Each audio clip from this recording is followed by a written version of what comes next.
do want to give out big props to Micah Parsons and DeMarvion Overshone. I mean, he's been a very bright light. Both of those guys got 2 sacks. I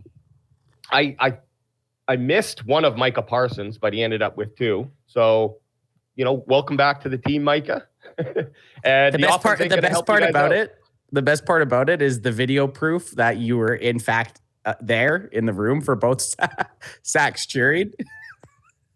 I'm just, I think it was just something that was exciting, and so it was like, yay, a positive for the Cowboys.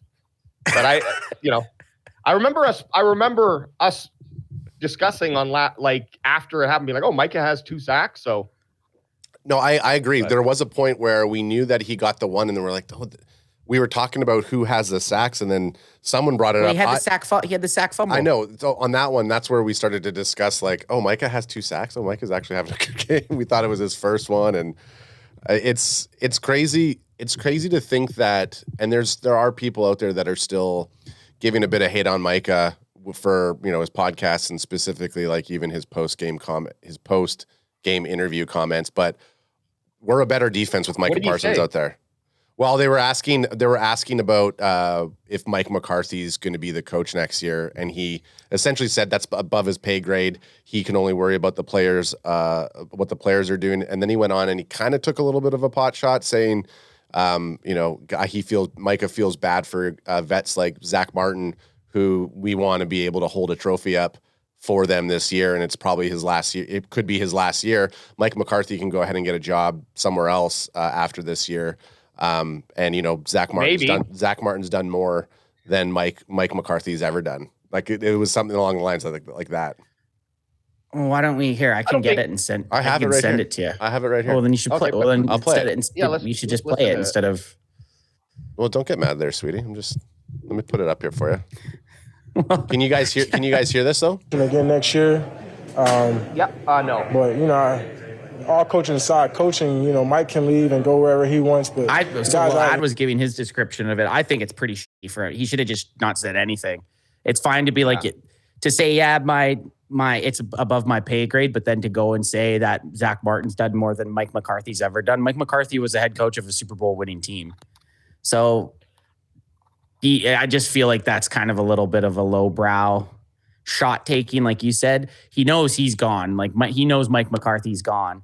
But to go ahead and just take the high road, just take the high road. Yep. He could have ended it saying, "I feel bad that guys like Zack Martin who might end up retiring aren't going to get a chance." He could have just ended it at that, to be honest.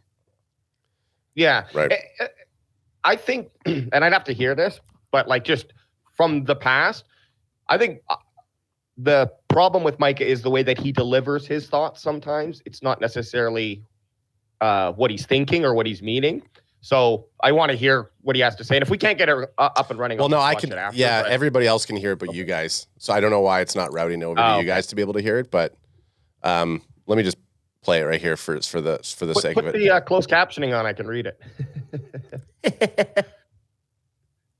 I kind of feel bad for guys like Zack Martin and guys who might be on their last year or on their way out, because that's who I wanted to hold the trophy for. You want to win games and do great things with those type of legends who put in more time and work than Mike McCarthy ever did. So those are the kind of guys that I have so much sympathy and hurt for. You guys were 2-2 when you got hurt. So that's a weird thing to say, yeah. Yeah. Yeah, it just seems like he could have just ended it being like, I feel bad for guys like Zack Martin, but to then double down and be like, because he's done more than Mike McCarthy has ever done, just seems like a weird thing to say. Unless Mike McCarthy's completely lost the locker room, which at this point, he has. You got to think he's kind of has. I mean, you look at some of the play calls that we're making on offense, and that's an offensive coordinator would have been probably let go by now. Right. So he's the head coach, offensive OC. So ultimately, the problems outside of not having Dak Prescott, I do think the game would have been far different, regardless of what all the Eagle fans in our comments are saying, that the game wouldn't have been different with Dak Prescott. It absolutely would have. I mean, Dak plays completely different against rivals. The Eagles have lost their last 6 home games, have lost the last 6 times in AT&T Stadium against Dak Prescott. Exactly. So to say that he wouldn't have made a difference is kind of Well, It's just being blinded by bias. So like, if we go ahead. look, I was just going to say on that, if we look, like the first half ended 14-6 with how the Cowboys were playing on offense. And you can just look at the numbers and see they were dog shit. So if you don't think that Dak Prescott couldn't have put another 7 on the board there, and then obviously the tail of the tape is the last half of the game, Eagles score 14 in the third and 6 in the fourth. Again, that third quarter is just such a terrible one for the Cowboys. Cowboys ended up not scoring. So add another 14 on there, and then let's say they don't fumble on their 15-yard line.